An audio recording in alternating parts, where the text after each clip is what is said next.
कि तुमको देख करके तो मैं भी डर रहा है। तुम जाओ और मैं जा करके प्रातः काल इसको देखता हूँ क्या किस प्रकार से विधि से प्रेत की मुक्ति का कार्य हो। प्रातः काल हो, रात भर सोचते सोचते गौकर्ण को नींद नहीं आए कि किस प्रकार से अपने भाई को प्रेतत्व से मुक्ति दिलाऊं। प्रातः काल हुआ, वही समय सूर्य नारायण उदय हुए। बोले हे सूर्य नारायण, हे दिवाकर, हे भास्कर, हे प्रभु, मेरा भाई प्रेत योनि में भटक रहा है ना, उसकी मुक्ति के लिए उपाय बताओ प्रभु। सूर्य नारायण कहते हैं श्रीमद् भागवतामुक्ति सत्प्रवचनम् हे गौकर्ण, श्रीमद् भागवत ज्ञान यज्ञ का आयोजन करो। कितने दिन का? सप्ताह वाचनम करो। 7 दिन का है श्रीमद् भागवत जो है, 7 दिन की है। ध्यान करो, सुनना। सूर्य नारायण कह रहे हैं 3 दिन, 1 दिन, 4 दिन, 5 दिन का भागवत नहीं होता। कितने दिन का है? 7 दिन का। आज का दिन भी गिनती में नहीं आता। आज महात्मा की कथा है और आखिर दिन भी गिनती नहीं आता क्योंकि उस दिन गीता है। कल से दिन की प्रारंभ होगी। हे माताओं, सूर्य नारायण ने सप्ताह वाचनम करो। अब किस प्रकार से गौकर्ण जी महाराज ने सुंदर भगवान की कथा के लिए श्रीमद् भागवत का आयोजन किया। गौकर्ण जी महाराज ने सुंदर एक बांस की 7 ग्रंथि लगी हुई थी, 7 ग्रंथियां, उसमें वो सूक्ष्म रूप धारण करके निवास कर गए। सूक्ष्म रूप धारण करके निवास करे हैं। पहले दिन की कथा हुई, पहली ग्रंथि बनी। दूसरे दिन की कथा हुई, दूसरे दिन की ग्रंथि बनी।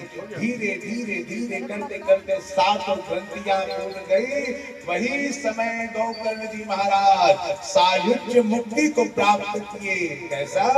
सुंदर कुंडल पीतांबर वस्त्र धारण किए हुए, सुंदर वनमाला को धारण किए हुए, सुंदर धुंधकारी गौकर्ण जी को प्रणाम करके जाने लगे भगवान के लोग जाने लगे।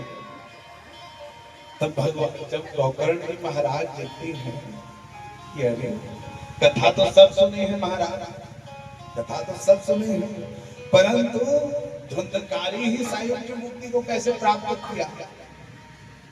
सब कथा को श्रवण की, सप्ताह भर की कथा सब सुनी है, परंतु गौकर्ण ही सायुज्य मुक्ति को प्राप्त किया। सब सुन नहीं थी महाराज, ये बताओ। बोले महाराज, जो कथा है ना, जो धुंधकारी ने कैसे सुनी है, सब प्रकार से अन्न जल सबका त्याग करके भगवान के चरण कमल में ही अपने चित्त को लगाया है और इस प्रकार से 7 दिन की कथा को श्रवण कर अपनी मुक्ति को प्राप्त किया।